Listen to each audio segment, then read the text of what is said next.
Почитувани Мирдита, добар ден и добро дојдовте на оваа пресконференција на која ќе ги презентираме наодите од алтернативниот извештај на невладините организации за состојбата со правата на децата.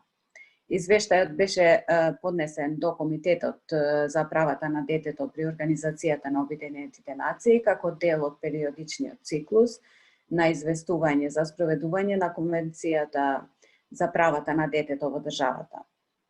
Извештајот овозможува детална анализа на широк спектар на прашања поврзани со правата на децата од последните 10 години, структурирани во 10 теми.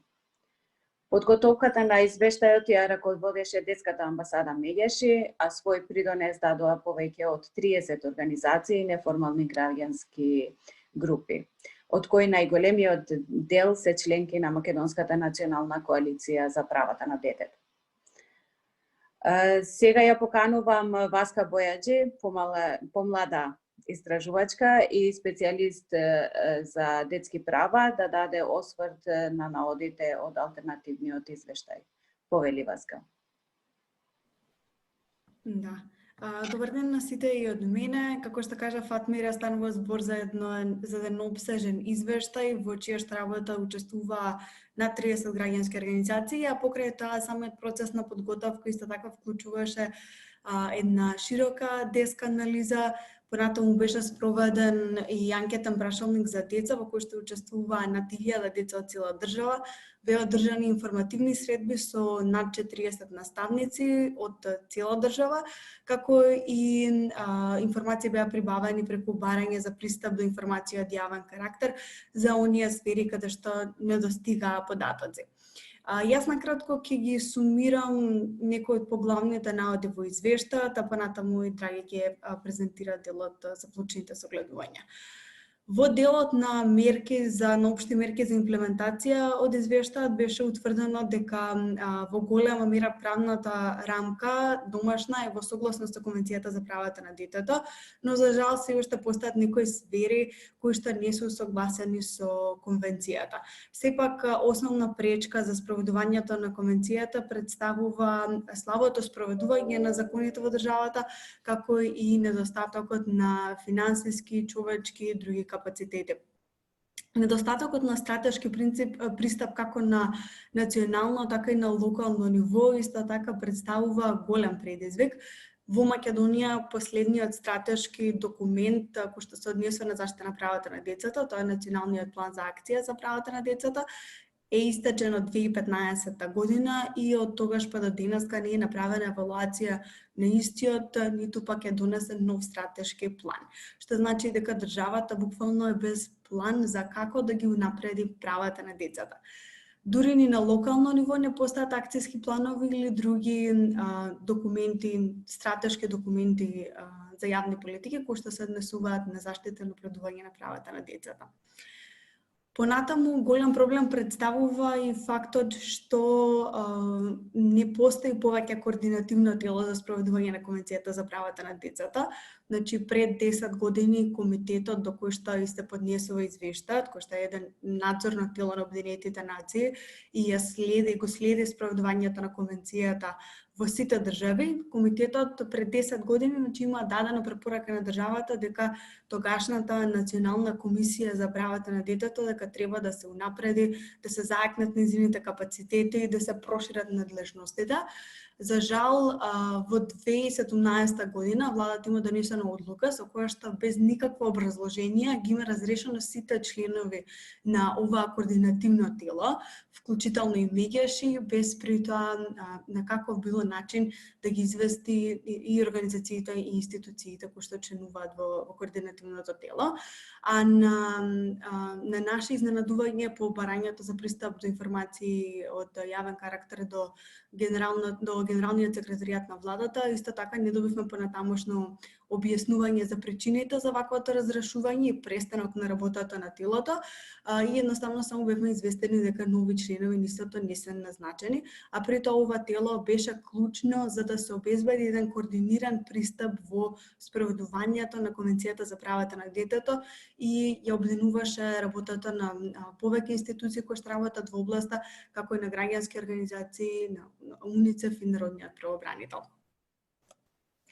Понатаму во извештајот исто така се нотира и намалување на државните трошења за социјална заштита, образование и здравствена заштита на децата во споредба со останатите трошења и издатоци во државата.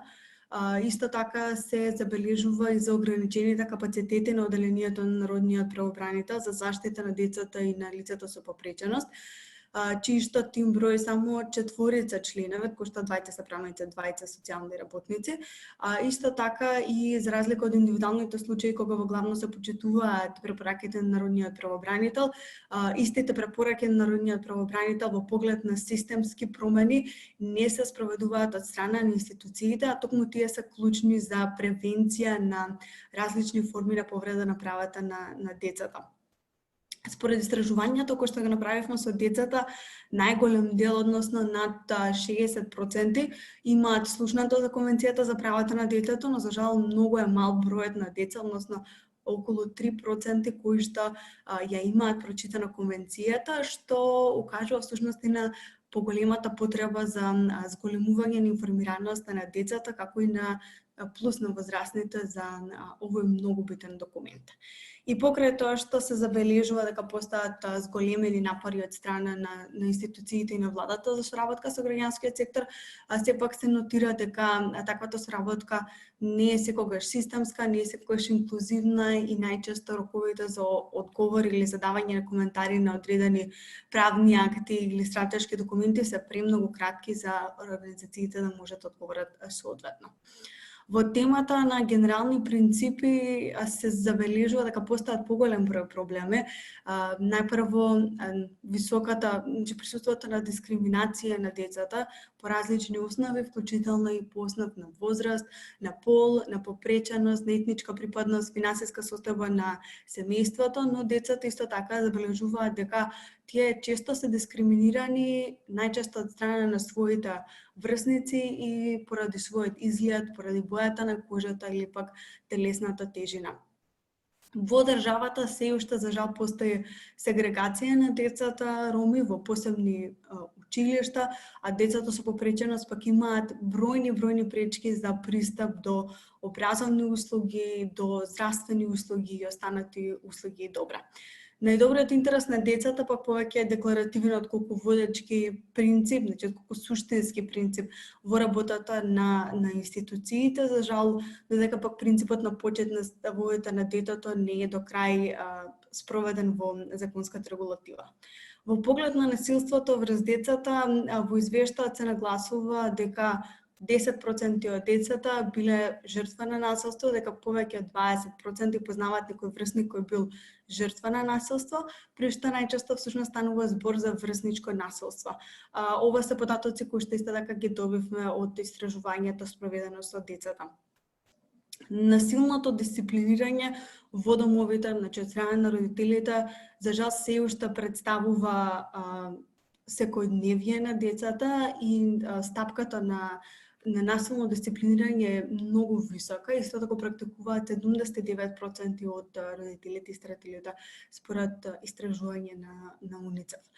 Раните бракови, иако се проблематика за која што ретко се зборува, тие се уште присутни и за жал не постојат соодветни програми кои што ги адресираат, кои што го адресираат овој проблем.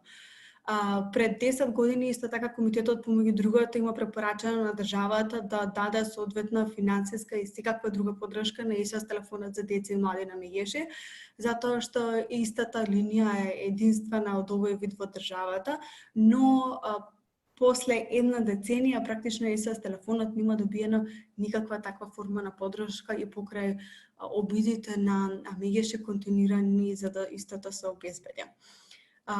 Во делот на насилство врз децата исто така се утврдува дека постојат зголемени напори за воспоставување на координиран пристап цел намалување на стапките на насилство врз децата, но дека се уште не достигаат превентивни програми, мултисекторска соработка и дека јавните политики се спроведуваат не секогаш соодветно.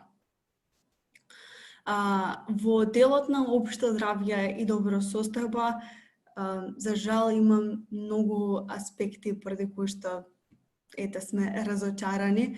Од една страна имаме одредени подобрувања во однос на перинаталната доничката смртност и смртноста на деца до 5 години, но сепак овие параметри остануваат далеку над просекот во Европската унија и тек во наредните години ќе може да се види дали имаме тренд на намалување или пак повторно истиот ќе се одликува со осцилации како во изминатите години. За жал, постои многу низок човечки капацитет во здравствениот сектор, така во извештајот се нагласува дека е намален бројот на педиатри за дури 15% од периодот, значи од 2011 година до 2016 година, и исто така постои несоодветна обезбеденост на лекари за деца и млади, така да според податоци од 2018 година во просек имаме еден лекар на 4892 деца и млади од 7 до 19 години. Грижата за менталното здравје на децата е далеку под грижата за физичкото здравје на децата.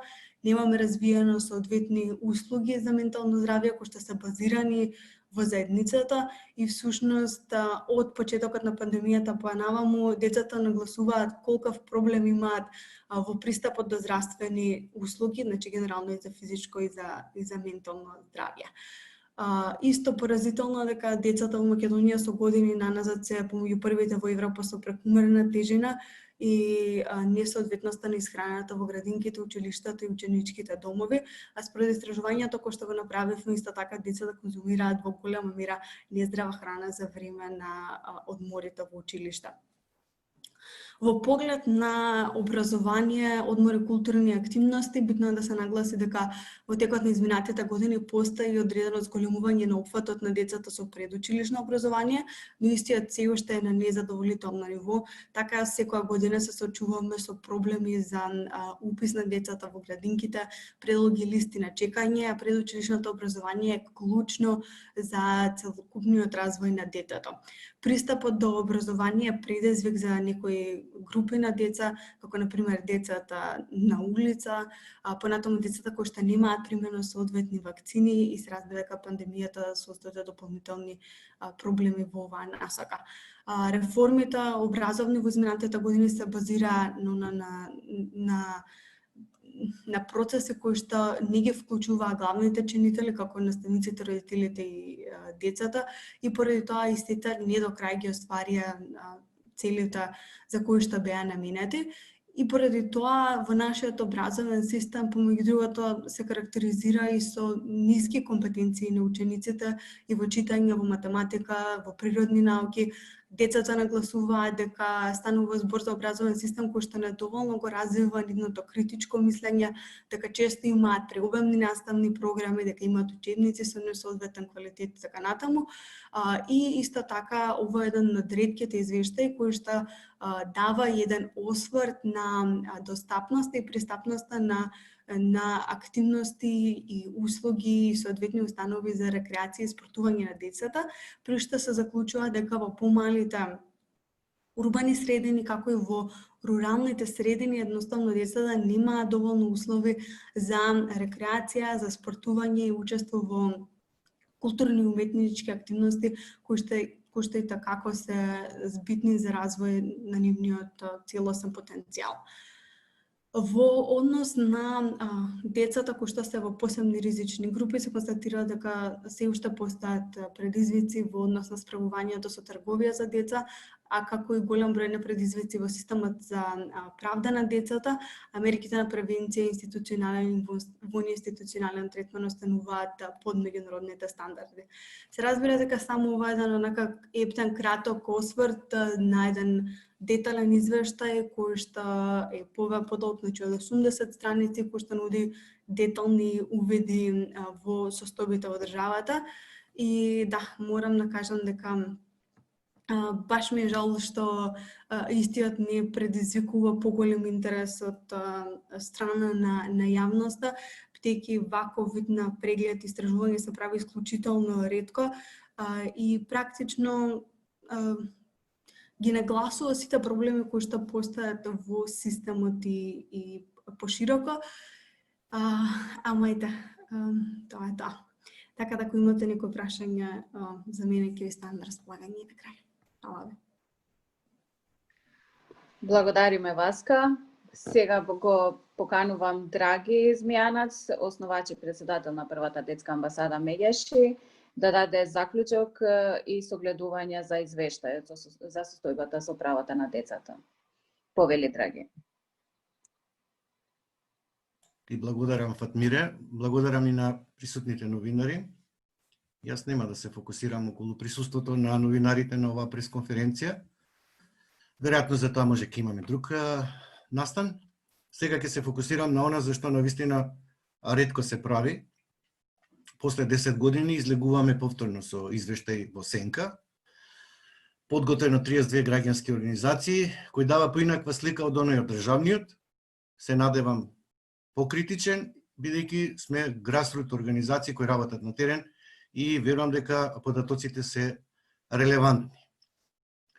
Во однос на граѓанските права и слободи, морам да нагласам дека се уште постојат деца кои не се регистрирани во матична книга на родените, така наречени деца фантоми, од кои повеќето се роми, но нивниот број точно не се знае, иако еднаш излезе Министерство за труд и социјална политика со некаква бројка од 330 деца, но знаете, сивата бројка може да оди 1:5, па и повеќе.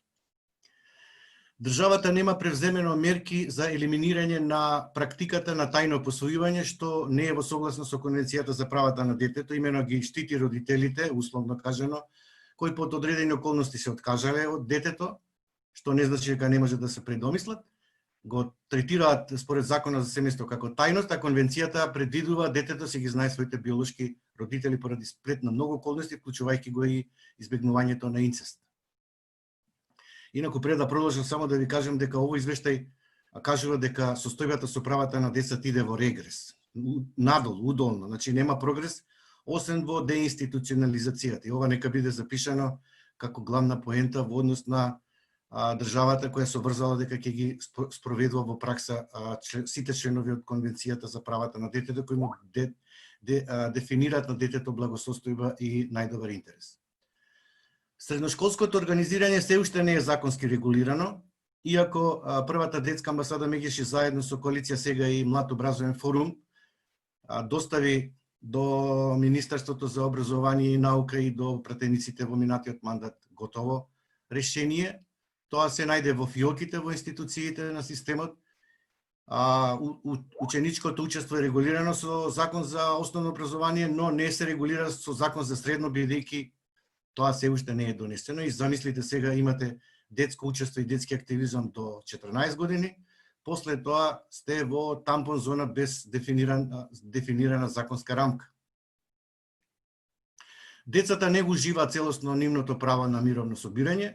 Дел од средношколците, учесници на протести во изминатиот период беа изложени на закани од страна на училишните раководства, како и обиди за партиско етикирање во пошироката јавност, на тој начин го шеки го граѓанскиот детски активизам, да го кренат гласот, силно да зборат за проблемите со кои секојдневно се соочуваат. Во однос на семејната средина и алтернативно згрижување, имаме повреда на правото на детето да остварува личен и непосреден контакт со родителот со кого не живее, е проблематика на која се однесуваат најголем број представки до народниот правобранител во изминатите години, но најчесто и причина за јавување на нашиот SOS телефон. Имаме класично отуѓување на детето од родителот, од страна на еден родител, и покрај тоа што имаме решенија од Центарот за социјална работа, тие не може да се реализираат во пракса. И затоа група на родители се здружија во иницијативата Заедничко и одговорно родителство и по развод, барајки законски измени, и покрај две јавни дебати во собранието, се уште нема слух од Министерството за труд и социјална политика да се измени и да се подобри состојбата, да се оттргне можноста за отуѓување на детето од родителот. Во однос на општата здравствена состојба, добро состојба, загрижувачка е состојбата со загадувањето на воздухот и животната средина. не само во урбаните средини, туку веќе и насекаде низ Македонија, континуирано над европските предвидени стандарди и представува аларм многу одамна, а забележувате дека веќе алармат и не одзвонува. Енорно аерозагадување, посебно во зимскиот период, е проблем на 2/3 од децата, кои истакнува дека истото се одразува на нивното физичко и ментално здравје, им го ограничува секојдневното функционирање и ги принудува да останат принудно во своите домови. И додека градоначалникот сака да го украсува Скопје, да одвои 200.000 евра за украсување, децата тоа не можат да го доживеат, бидејќи веќе се во целосна изолација во своите домови.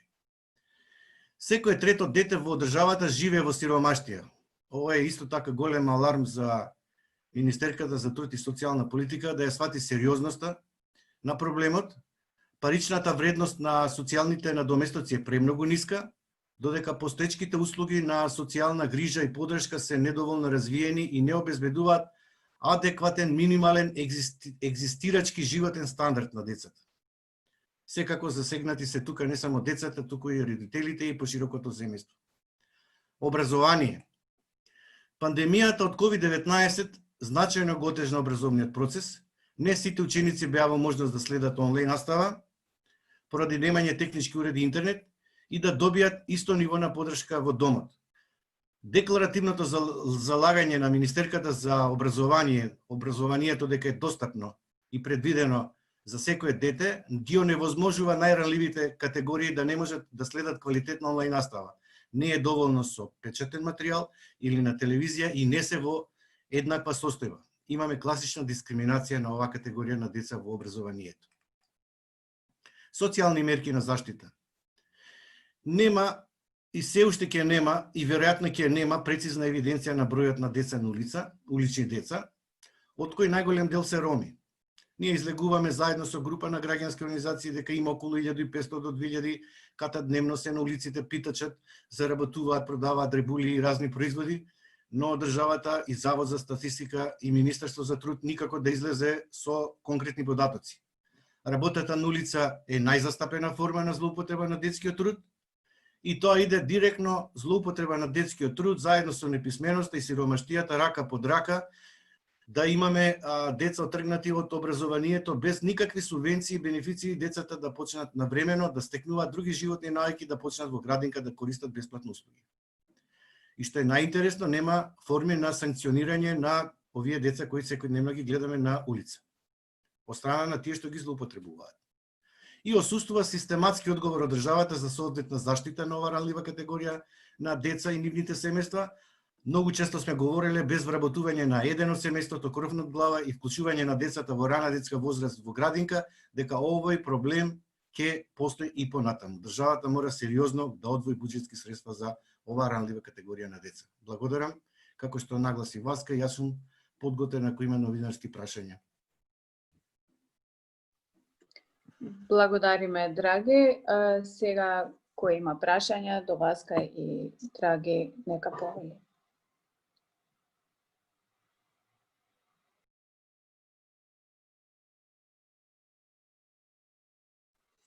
И сега што е проблемот, одма да продолжам, бидејќи немате прашање, еве јас ќе ви кажам. Сега откако ќе утврдиме состојбата, ќе доставиме извештај до Комитетот за правата на децата. Во контакт сме постојано со нив, еве денеска ќе им го пратиме прес-релисот на англиски и ќе пратиме линк од англиската верзија на алтернативниот извештај. И ќе се брани од страна на децата и од страна на коалицијата пред комитетот и ќе стигнат конкретни препораки до државата. Државата ќе биде понатаму нема и ќе биде соучесник со нефункционалноста на системот и непочитување на правата на децата елементарно. И ние после 10 години кој ќе доставиме нов извештај, ако повторно утврдиме дека состојбата иде во регрес и нема никакви подобрувања, се поставува прашање што треба да сториме за да се подобри состојбата. Дали во партнерството со медиумите и граѓанскиот сектор може да ја принуди државата да направи чекор напред и посериозно да ги третира правата на децата. На 20 ноември имавме бојкот од страна на медиумите, каде што не има возможија, односно узурпација од политичките структури за тој ден, не има возможија на децата да се слушне нивниот глас. Децата 6 месеци макотрпно работеа, го спрема извештајот и имаше медиумски молк. Ако забележувам и денеска има медиумски молк. Дали медиумскиот молк се должи на отвореност и гласноста на оно што го работиме, дали боли вистината или е проблем нешто друго, ќе откриеме наскоро, но ние сериозно се посветуваме на оваа работа и да знаете дека ќе бидат информирани сите членки каде што Мегеши членува, меѓународни, вклучувајќи ги и поединечно сите членови на комитетот, да дефинираме точна состојба за правата на детето, да не може ниту една владина структура, ниту министерство да биде комотно и да се наоѓа во ситуација да демантира дека состојбата не е таква. Напротив, ќе им дадеме задача да ги мобилизираме и да направат барем еден чекор напред. Може едно прашање до вас? Може само да се знае до кого, до Васка или до Драги, или до... Па кој може тој кој ја има информацијата може да одговори. Ме интересира колку број од деца, дали имате заведено, колку број од деца не можеле да следат настава, дали има во целата Македонија, значи дали има таква бројка. Значи, имаше информации дека 40.000 деца не може да добијат технички помагала, уреди, лаптопи и така натаму и така натаму. Ние заедно 4 граѓански организации наскоро работиме на обезбедување на технички уреди и ќе стартуваме многу скоро заедно со МАСИТ околу 82 лаптопи за деца кои имаме сигурни информации дека не може да следат онлайн квалитетно наставата бидејќи немаат елементарни услови. Така да се надеваме дека преку овој пример ќе потикнеме и други одговорни компании, посебно од IT секторот, да, како што има и граѓани, ако забележувате, голема благодарност до сите нив, да помогнеме, иако пак ќе кажем, ова беше главна задача на Министерството за образование, има доволно време, ние летоска направивме и анкета и точно знаевме дека во овој временски период ќе мора да се оди на онлайн и дека треба државата да биде подготвена за да може децата да следат квалитетна онлайн настава со донација на вакви уреди. Исто така спомнавте за децата кои немаат никаков документ, никаков личен документ, не се запишуваат во матичната книга за родени, на родени. Поголема дискриминација Арбано тоа нема. Децата фантоми може да бидат киднапирани, грабнати, продадени нивните органи и уште што не, а да никој не знае за тоа дете. Тоа е срамота за една држава која од низиното формирање до денес, дека 29 години, не може да го реши ова прашање. Значи, невозможно е во сериозна одговорна држава да постојат деца фантоми без извод од матична книга на родените. И тоа мора некој да сноси одговорност за таквата состојба. Дали се знае нивниот број?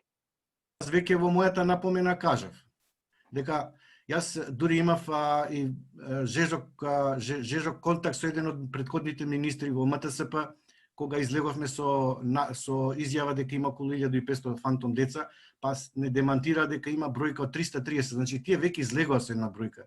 Но знаете, тие се 330 кои се успеале да ги регистрират. И прашајте министриката Шахпаска нека ви даде број точен, затоа што и тоа е дел од нивната задача, точно да дадат број колку деца се фантоми, колку деца не одат на училиште, колку деца немаат технички помагала да следат квалитетно. Тоа е задача на државата. Наша задача е да ги потикнуваме, мобилизираме, поменуваме, да помагаме во процесот, но немаме ингеренции и инструменти да го решаваме проблемот без тоа за што се вони всушност платени од буџетот на Македонија и граѓаните кои го полнат, да го завршат тоа и на најсоодветен начин.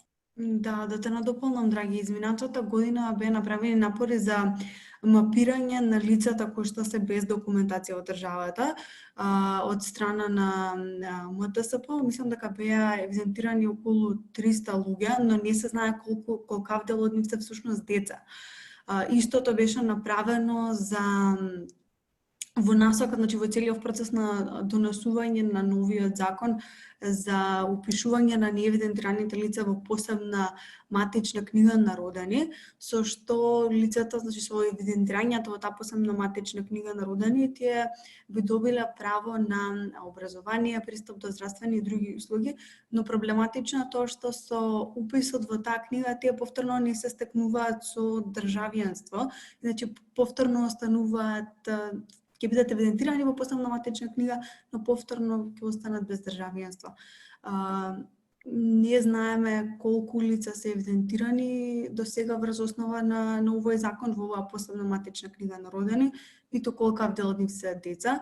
За жал во оваа сфера не достигаат податоци од страна на државата, но генерално не достигаат податоци во многу голем број на области кои што се поврзани со децата. И фактички државата без да има соодветни податоци за децата е невозможна да креира соодветни политики, бидејќи ако не знаете на колку деца им се потребни одредени услуги, тогаш нормално е дека не може да креирате соодветни ефективни квалитетни политики за да решите еден конкретен проблем. Така да недостатокот на податоци во сите можни области, особено за ранливи категории на деца, како што се децата без документација, еден горлив проблем и пречка за успешни реформи и за успешни проекти во многу области. Јас имам прашање до Арбана, Валентина и Бисера. Размислете пред да ми одговорите. Минатата пресконференција ја организиравме комбинирано со физичко присуство во хотел Континентал кога се бранеше, односно презентираше детскиот алтернативен извештај со вклучување на децата онлайн каде што дојдоа само 3 медиуми, ако не се лажам. И ние упативме јавна критика до медиумите и ги наведовме сите медиуми кои не дојдоа. И рековме, ајде сега ќе одиме со Zoom пресконференција, очекувајќи дека секој еден новинар може да се вклучи без никаков проблем на Zoom, за да може да ја следи конференцијата. Ние настанот ќе го покриеме, не е проблем. Ќе пратиме веќе ставен извештајот на вебсайт, ќе можете да го прочитате, имаме веќе прес-релиз, ќе направиме неколку фотографии од сето ова, порталите секако ќе го објават. Јас сум чудоневиден од незаинтересираноста на медиумите за еден ваков важен настан, каде што 32 граѓански организации вложиле конкретен труд да дефинираат состојба, а немаме медиумска покриеност. Дали децата се проблем, не име фокус, дали граѓанските организации им пречат во работата на јавноста, или медиумите сметат дека ова не е доволно интересно, атрактивно за да го следат и да го покријат како многу важен настан за нас, секако и за децата и состојбата со децата во Македонија.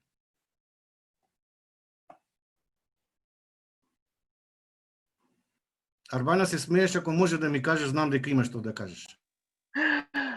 Сега секој не е убаво да збориме за другите медиуми. Ја можам да кажам за нашиот медиум, не знам дали сме го следиле тој настан, не знам никога пред колку време се случило, но сигурно поради малиот број на новинари во редакција, па можеби некоја друга тема била новинарите биле посочени повеќе во други настани, како што е сега, например, проблемот со Бугарија, па со коронава, можеби затоа и е помал број на заинтересирани новинари, бидејќи немаат капацитет, немаат можност медиумите да пратат новинар до некаде или па да следат, бидејќи следат нешто сосема друго, нешто поактуелно, валјда. Тоа. Ти благодарам. Вале, ти имаш нешто да добавиш? Сега јас ќе кажам, имам и доста искуство бидејќи работев во големи медиуми. Значи, ова е одговор на општиот хаос што се случува во медиумите и нивната кадровска поставеност.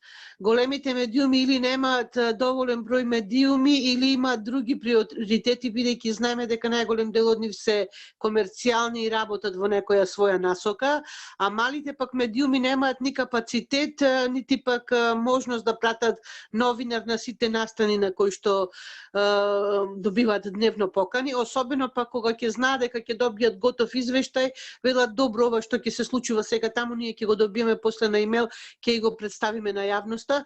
Меѓутоа, генерално можам да кажам дека од искуство и од мојата работа, секогаш темите за деца, не знам зашто и мене не ми е јасно, можам да речам дека се неправедно подценети и кога се зборува за било што поврзано со деца, некако како ја сметаат како споредна тема, иако сметам дека по сита логика на човештвото воопшто таа е приоритетна тема, а не тема која треба да остане некаде на маргините најдолу.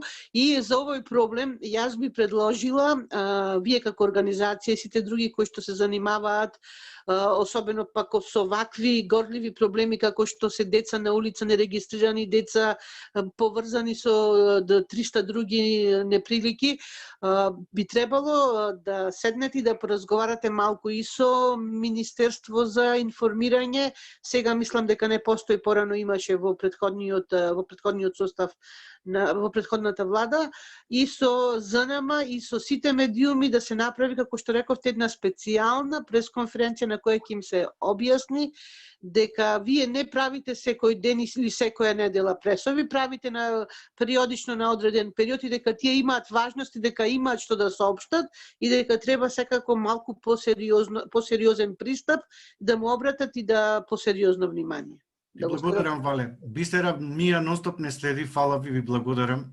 Знам дека многу наготово ќе добијат информација секоја чест. Јас тоа сакав да го напоменам, дека ние како Мија секогаш сме во текст со вашите известувања, секогаш мислам дека баш секогаш видиме на пресконференции.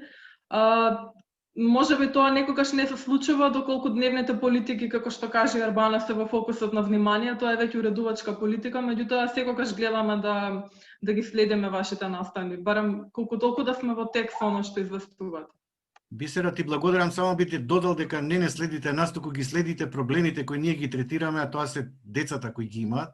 Така да вашето присуство ги удостојувате и децата за кои ние се залагаме веќе 29 години, и уште еднаш благодарам до уредувачката политика на Мија. Значи, Мија е државна агенција, не може да се спореди со друг портал или со некој друг медиум.